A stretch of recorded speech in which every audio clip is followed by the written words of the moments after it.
What I found to be incredibly important is having good data, and that's in all aspects of the practice. So, knowing where your clients are coming from, why they're coming to you, which of those sources have the highest conversion rates.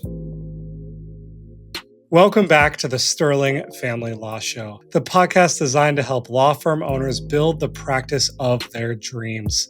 I'm your host, Tyler Dolph. I'm also the CEO of our law firm marketing agency called Rocket Clicks that was actually born out of our own family law firm, Sterling Lawyers, that has continued to grow and has over 27 attorneys. Today, we're continuing our law firm owner series. We interview Steve, who has an estate practice in Minneapolis and St. Paul in the Twin Cities. He has a great story to tell about leadership and mentorship and how he is giving back to his team in the same way that he was mentored as a young law clerk. Steve, thank you so much for your time today. I'm really excited to learn about you and your firm. Would you do me a kindness and introduce yourself and tell us a little bit about your firm as it is today? Absolutely. Well, and thanks for having me. My name's Steve Messick. I had started Messick Law, which is my current firm, in June of 2020. So right at the start of the pandemic.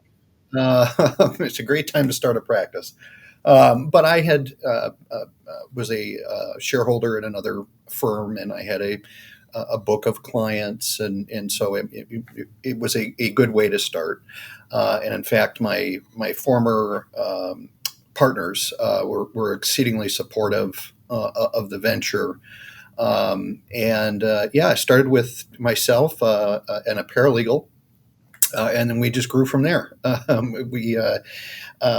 My main practice area is in trust and estate litigation, and we were able to bring on some very talented trust and estate litigators, as well as a family. We have a family law practice group, and then we do related work in guardianship, conservatorships, and real estate. Some of the family trust and estate always kind of. We're dealing with real estate, we're dealing with family businesses, and then the related civil litigation that comes with it. So, we've just this is our fifth year in operation. We now have a staff of 10. We're still growing, so we have some interviews coming up, and hopefully some positions to fill. That's amazing, and congrats on your success in such a short amount of time. Well, thank you. It really is due to the team that we built. It was finding the right people who want to be here, and really it's their investment in the practice has really made the difference. Right. Talk to me about starting out. Why do you want to leave the firm that you were a partner in already, and what was that catalyst? So really, it was distance. I live essentially, for your viewers, I live just outside of St. Paul, which is refer to the St. Paul, Minneapolis as the Twin Cities. And the practice that I was with was about an hour south. And I had been making that drive since my early clerkship. I clerked for a judge down in Rice County. It's a beautiful community. Rural Minnesota, wonderful town, wonderful people. It came down to distance, is all. And with the ages of my kids, that kind of hour to an hour and a half in the winter to 2 hours each way, kind of cut into that family time. So, it was just, it was the right time to do that. But the good part of that was maintaining a really good relationship with my former partners. As I said, when we started, they were exceedingly supportive of me kind of venturing out, and it really made a difference. That's amazing and rare. You normally don't see that. Yeah, go ahead and take some of this business away from us and go do your own thing.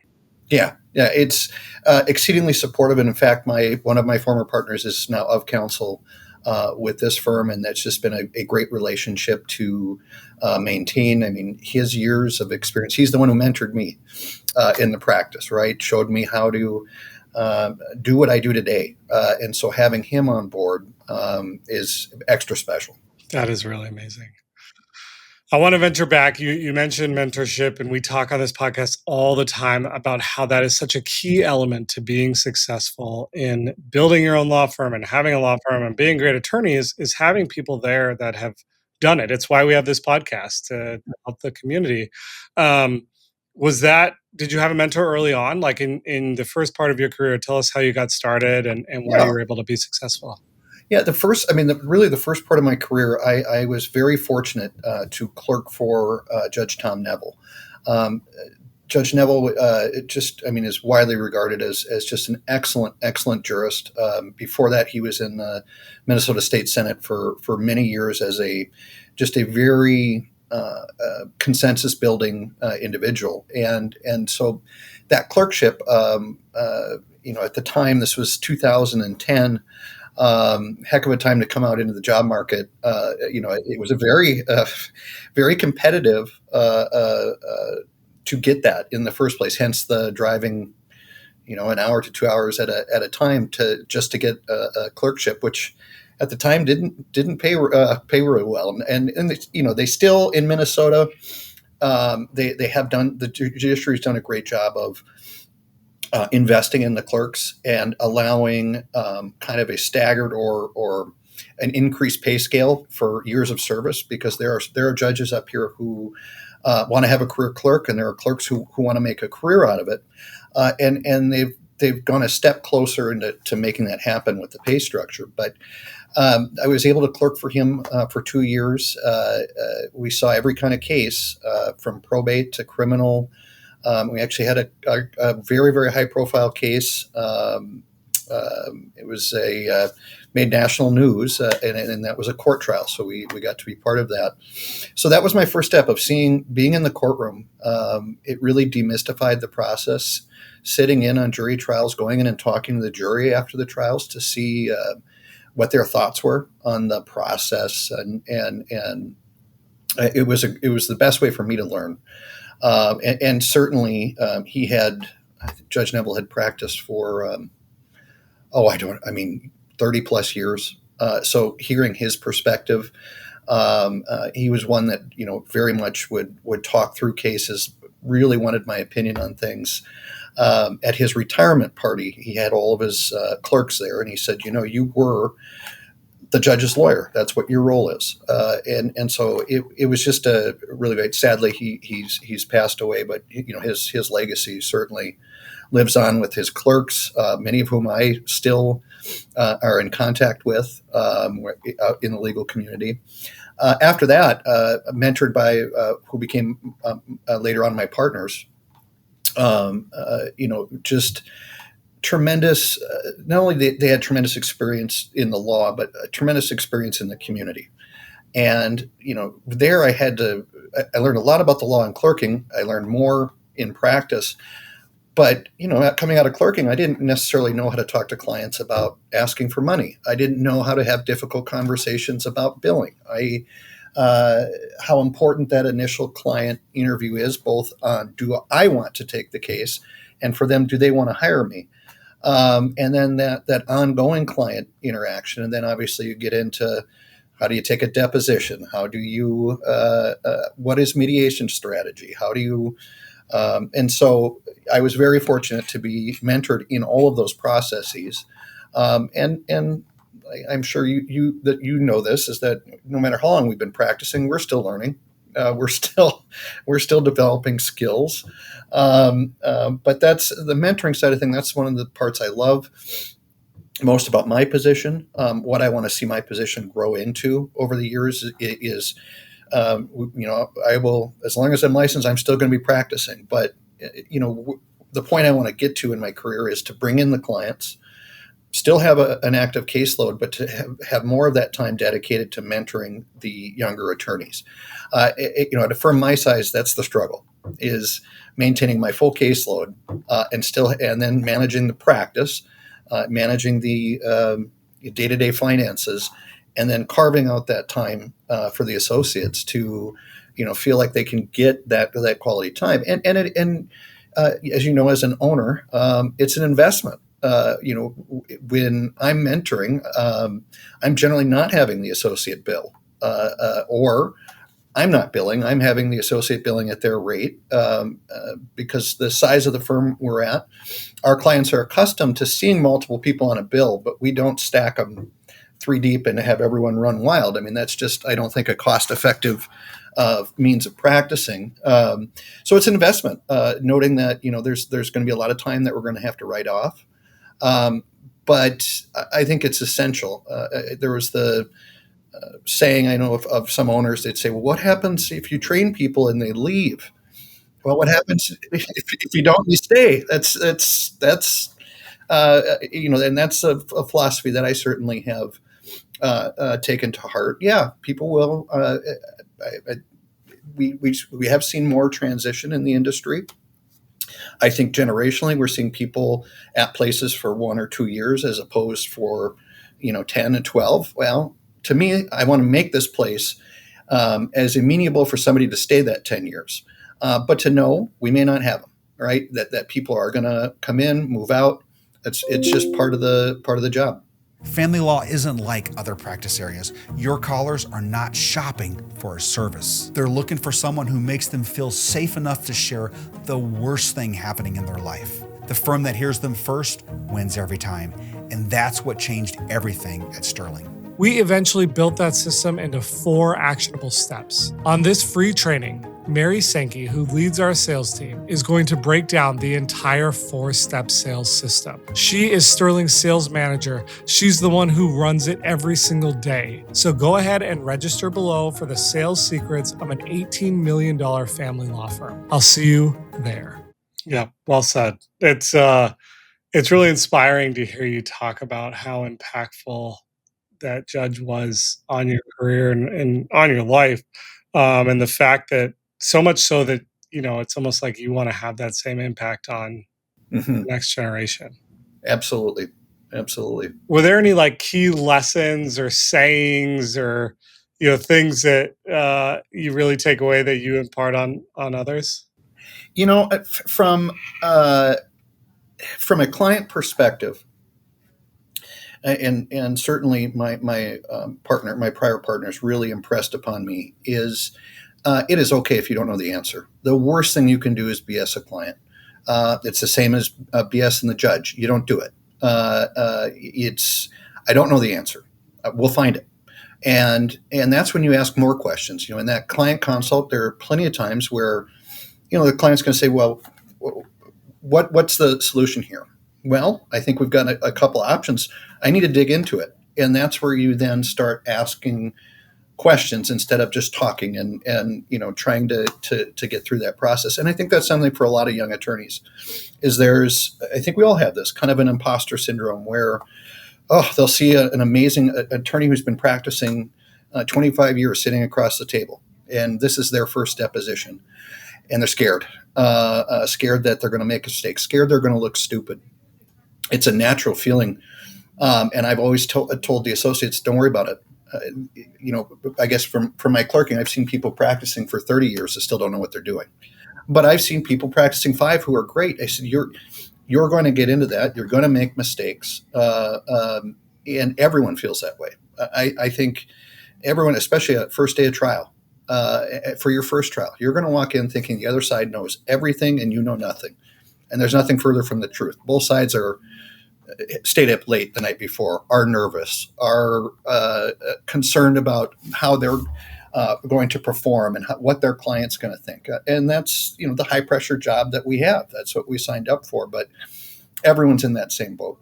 Yeah, it's a great point. Being open and vulnerable enough to ask for help when you don't know, you're going to go so much further, so much faster.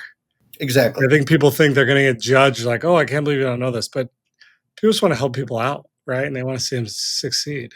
We've been, my Patty in my office, who's just brilliant, and she's been practicing as long as I have. And we just got back from the Trust and Estate Conference. And there were things that I looked and I said, we should have known this, shouldn't we? She's like, no, it's a very in-depth area of law where you're not going to know everything.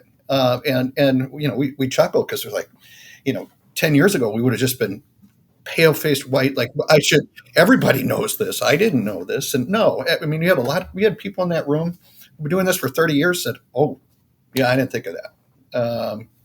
Good. Take notes on that. That's something to consider. That's so great. I want to focus on lessons learned in building your firm and things that, another attorney who's either looking to grow their firm, grow their practice, or come out on their own.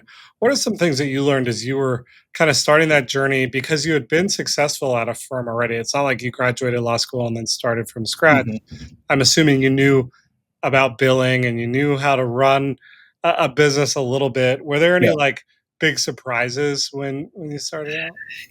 What I found to be incredibly important is having good data. And that's in all aspects of the practice. So, knowing where your clients are coming from, why they're coming to you, which of those sources have the highest conversion rates, right? Am I getting a lot of phone calls from certain advertising, but they're just not the clients that I want? So, having that data, capturing it, it takes time. It takes staff time. When you're starting on your own, you're saying, I got to be billing right now to pay the bills. And, I will get to filling out those spreadsheets later. And I would say, take the time. The clients will come. You will get your billing done. But the sooner you capture that data, and this is on everything, your expenses, basically having an understanding of your numbers is going to tell you what you need to generate. And that's going to be essential when you start bringing on staff. That's the scariest thing for any employer is when you're bringing on staff. You are now responsible for another person and persons. There are obviously rules that need to be followed. They're going to get paid even if you don't. So it's having those numbers actually takes some of that stress off. Right now, and it's taken time, but I can tell you exactly what it costs to have an attorney in a chair, what it costs to have a paralegal in a chair, what their revenue goals should be, how we need to get those revenue goals, what the lead time is before, especially if we have a new associate, what that lead time is to profitability, what is the average. Data allows you to know that. That allows me to make better decisions, specifically when hiring, when to hire, what to set that pay at, what the market is willing to bear, what to set our billing rates at, and that's allowed us to set reasonable goals. One of the goals of this firm is that unless you're in trial, you shouldn't be here after 5. That now with that mindset, we certainly know, our revenue is going to be down compared to other firms that are requiring $1,900. We know that we're profitable at about an annual between $1,000 and $1,200. And then I build in incentives for attorneys who, if they want to do more, that's great, and they should get paid more. If they want to be out by 4:30 and with their family, I think that's great. As long as we're efficient when we're here, having a feel for those numbers allows me to be very comfortable when I set their compensation, to be very comfortable when I set their revenue goals for the quarters. And so, it comes down to, if you think it's your data is too minute, no, that's fine. You can set the filters. You can, as long as you've captured it, as long as you've accurately captured it. That's one of the biggest keys of advice I have for anybody starting out in practice. So good. The only thing I would add is when you're doing those processes, billing process, or things that you're not going to do as you scale, document those processes so that then someone else can do them and you don't have to go back and reteach them everything. That's key. I think one of the other things that I thought was very important is, and I've been blessed with having a paralegal who's been with me from the start. She's done a tremendous amount of work and is very invested in the firm. We started knowing we were going to have employees with our process manual, with how we wanted to do things. And I'm kind of anal. I said, here's the font that we're going to use in our page pagination. I wanted it in one place. And the key with that is then being consistent about it. And then developing kind of our onboarding process. We've had to do that, especially with our IT, of knowing, okay, we've got a checklist, we've got someone new coming on, we've got a plan for them, kind of the program, and it does streamline things. And so again, having looking to the future, I think to your point of documenting the especially the tasks that are going to be replicated, absolutely. That's very smart. There's so many tools out there, and something that it took me a long time to learn because I'm very like, oh no, figure it out, blah blah blah. But as soon as we started documenting, that's when we really started to scale because it wasn't just living in someone's head. Yeah, that's right. That's right.